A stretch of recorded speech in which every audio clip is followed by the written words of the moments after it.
তুমি সিগারেট খাও? খাই। কেন খাও? এখন থেকে আর কখনো সিগারেট খাবা না। কেন? আমি বলছি তাই। কে আপনি?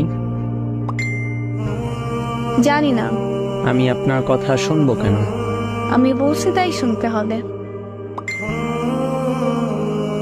তুমি রাত যাবো? জি, প্রতিটি রাতই জাগা হয়। আজকে রাত থেকে ভালো ছেলের মতো তাড়াতাড়ি ঘুমিয়ে পড়বা। বললেই হলো। জি, বললেই হবে। মুখের ওপর কথা বলবা, একদম মেরে সোজা বানিয়ে ফেলবো।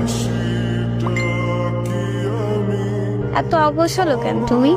নিজেকে গুছিয়ে রাখতে পারো না? গুছিয়ে নিলে কেউ আবার এলোমেলো করে দিবে, তাই অগোছালো জীবনটাই ভাল লাগে। ও আচ্ছা, তুমি এত উৎসুক না গাই? এমনি। খাওয়া দাওয়া ঠিক মতো কর না, এই তো। এই তো, সকালে প্রায় সময় না খেয়ে থাকা হয়, কারণ ঘুম থেকে উঠি 12টার সময়, পরে বিছানায় থাকি 1 ঘন্টা, দুপুর হয়ে যায়, তারপর ফ্রেশ হয়ে একসাথে দুপুরের খাবার খাই, আবার রাত 12টার সময় রাতের খাবার খেয়ে নেই। এভাবেই চলতেছে জীবন। এত এলোমেলো হয়েছে কিভাবে? মানুষকে বিশ্বাস করে ঠকে গিয়েছি, তাই। ও আচ্ছা, মানুষটা ভুল ছিল, তাই ঠকে গেছো। হয়তো।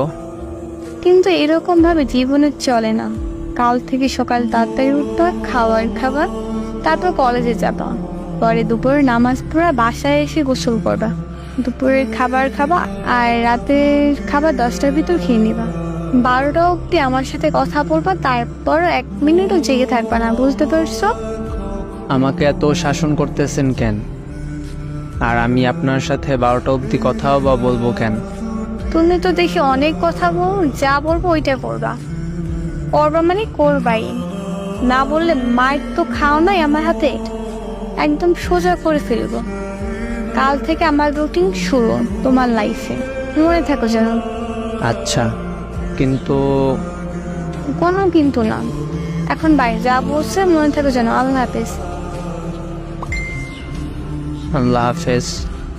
এমন ইমোজি দিলা কেন? তো কি হয়েছে? ভালো করে বলো, বলতে বলছি। না বললে কি হবে?